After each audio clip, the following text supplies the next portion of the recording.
Good evening, everyone. I want to talk about a subject that makes most of us squirm: vulnerability. Not the kind of vulnerability we post on Instagram with a well-lit selfie and a caption about being real, but the raw, gut-wrenching kind, the kind that comes when someone knows exactly where to find the cracks in your armor. If you want to destroy me, all you'd have to do is target my insecurities, my fears, and my shame. But here's the paradox: it's not the fear of being destroyed that holds us back, it's the fear of being seen. Let me explain. Destruction doesn't happen in a single blow. It happens in the small, subtle ways we give people the power to diminish us. It happens when we let criticism define us, when we internalize rejection, and when we allow shame to dictate our worth. But here's the truth: destruction only succeeds if we allow it to. When we acknowledge our vulnerabilities, own them, even they lose their power to control us. And more importantly, they become the source of our strength. Because the cracks in our armor are where the light gets in. So if you want to destroy me, go ahead and try. But know this: I've learned how to turn wounds into wisdom and shame into resilience. And you can too. Vulnerability is strength, not weakness. There's a myth we've all been taught at some point in our lives that vulnerability is synonymous with weakness. We've been told to toughen up, to build walls around our emotions, to never let anyone see us sweat. But here's the truth that flips that belief on its head: vulnerability is not weakness. It's the purest form of strength. Think about it. When you open yourself up to others, when you share your fears, your insecurities, or your dreams, you're taking an incredible risk. You're allowing someone to see you for who you truly are, without filters or masks. That's terrifying, isn't it? But the very act of doing so requires immense courage. Consider this: what takes more strength? Pretending everything is fine when it's not, or admitting that you need help? Hiding behind a facade, or showing up as your authentic self, even when you're not sure how you'll be received? The former may feel safer, but it's the latter that builds real, meaningful connections. Vulnerability is the birthplace of courage. It's where trust begins. You can't truly connect with someone without being vulnerable, because connection requires authenticity. If you're not willing to risk being seen, you'll never be truly known. Let's break this down even further. Why do we equate vulnerability with weakness? It's because we fear judgment. We fear rejection. We fear that if people see us as we are flawed, imperfect, human, they'll think less of us. But here's the irony: when you allow yourself to be vulnerable, you don't diminish yourself, you elevate yourself. I think about the moments that inspire you. They're often stories of someone daring to step into the unknown, to face rejection, to speak their truth despite the fear. Those moments move us because we see ourselves in them. We recognize that strength doesn't come from being invincible, it comes from being brave enough to admit that you're not. Vulnerability also gives others permission to be vulnerable.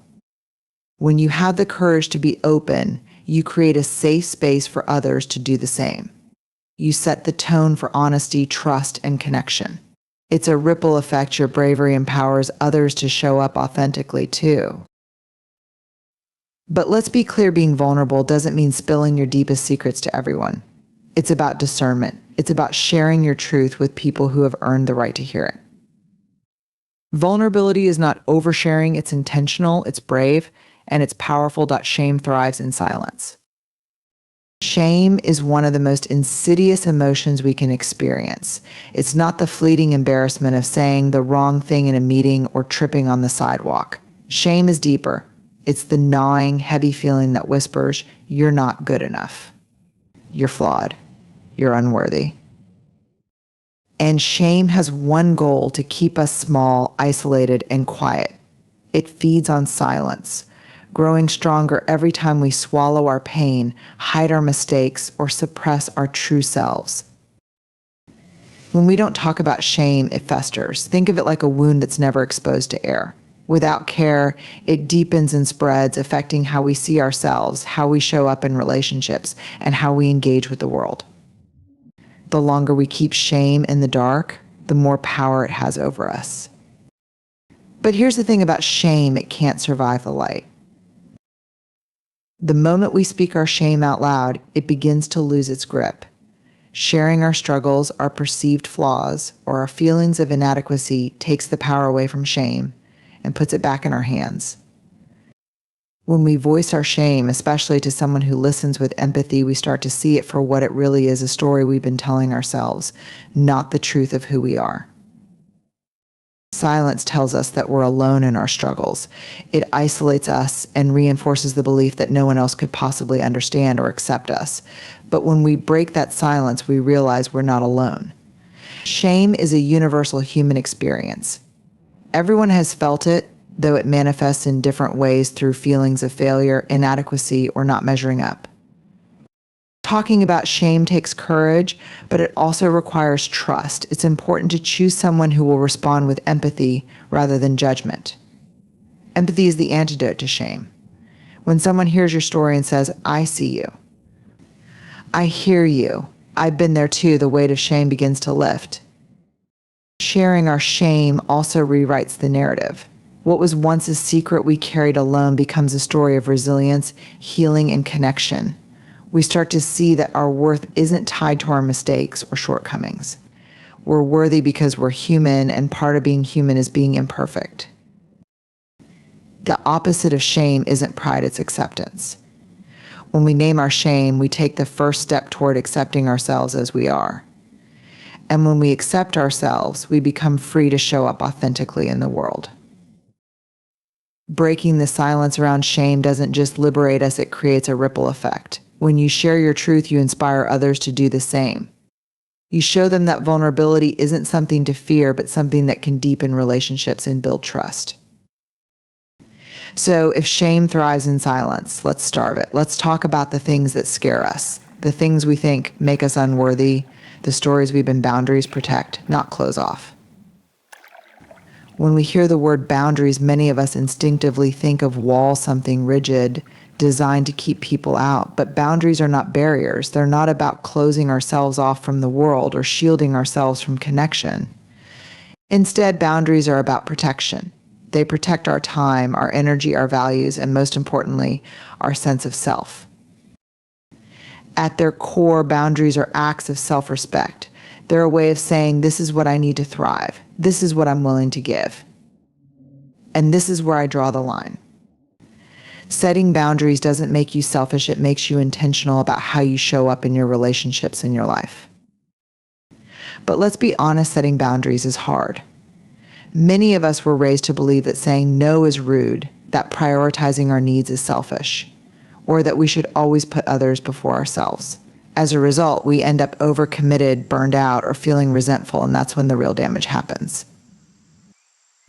Without boundaries, we lose ourselves. We say yes when we mean no. We tolerate behavior that hurts us because we're afraid of confrontation. We give so much to others that there's nothing left for ourselves. Over time, this erodes our self-esteem and damages our relationships. Here's the truth: healthy boundaries don't push people away, they bring people closer. When you set boundaries, you're being honest about your limits and your needs. That honesty creates clarity, and clarity fosters trust. It allows others to understand what you need to feel respected, valued, and supported. Imagine a relationship with no boundaries. It's like a house without doors or windows open to everything, all the time.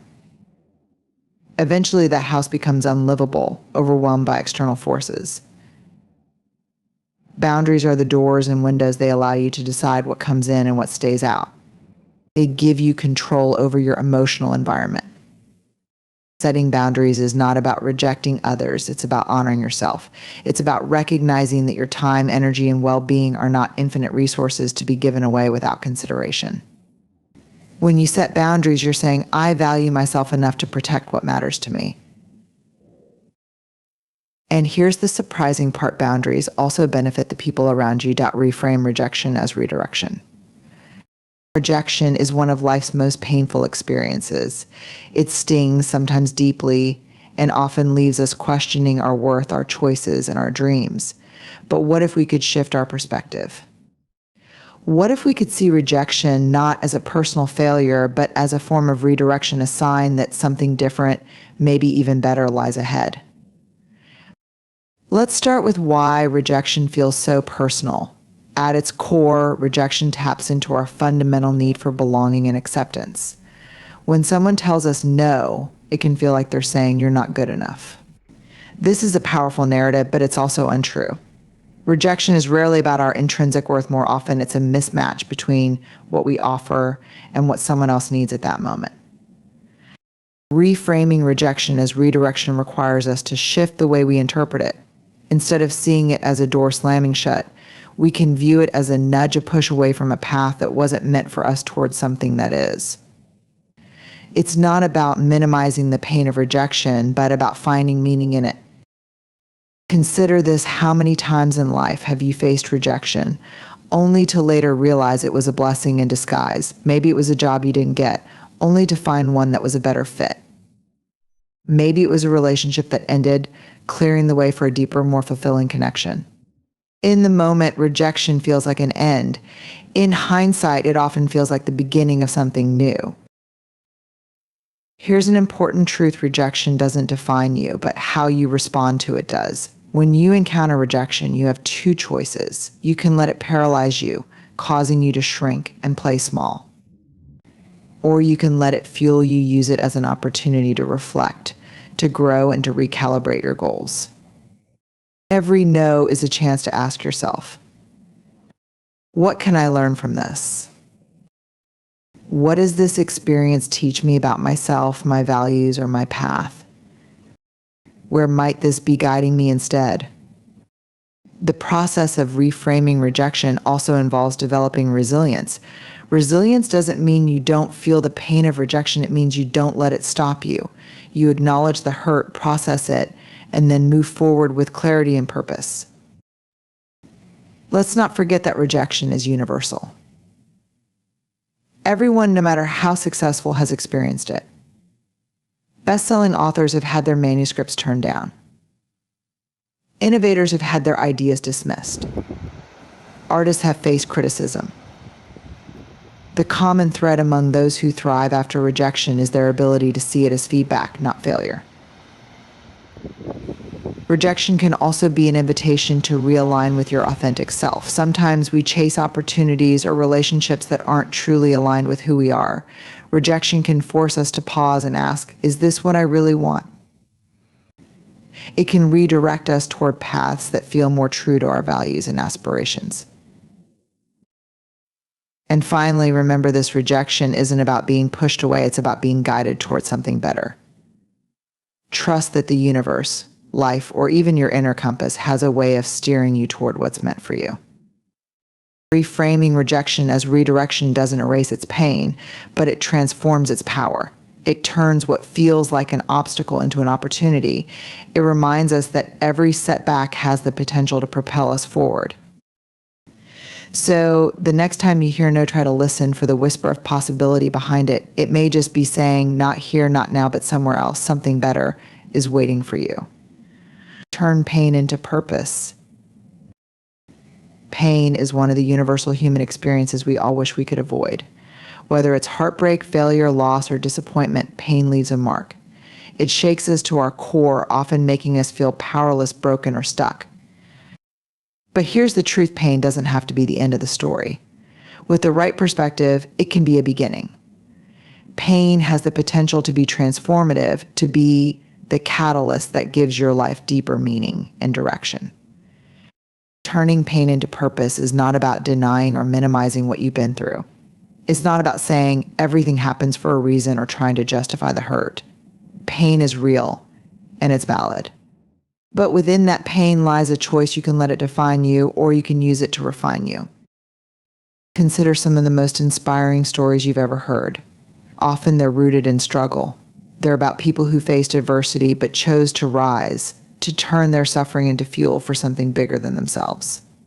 These individuals didn't just endure their pain, they used it to create meaning and impact, not only for their own lives, but for others as well.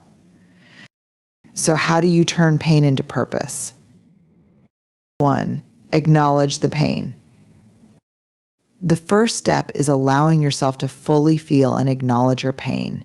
Suppressing or ignoring it only prolongs the hurt. Sit with your emotions, as uncomfortable as they may be. Cry if you need to. Write about it. Talk to someone you trust. Healing begins when you stop running from the pain and start facing it head on. 2. Reflect on what the pain has taught you. Every painful experience carries lessons, even if they're hard to see at first. Pain can teach you resilience, empathy, patience, and strength. It can reveal your values and help you understand what truly matters. Ask yourself, what has this experience shown me about myself? What have I learned that I can use moving forward? 3. Find a way to give back. One of the most powerful ways to transform pain is to use it to help others. Your story, your experience, and your lessons can become a lifeline for someone else who's struggling. Whether it's mentoring, volunteering, writing, or simply being there for someone in need, turning your pain into service creates a ripple effect of healing. 4. Create something out of your pain. Art, writing, music, or any form of self-expression can be a way to channel your pain into something beautiful and meaningful. Some of the most impactful works of art, literature, and innovation were born out of struggle. Creating doesn't erase the pain, but it gives it a voice and allows it to take on a new shape. 5. Redefine your narrative.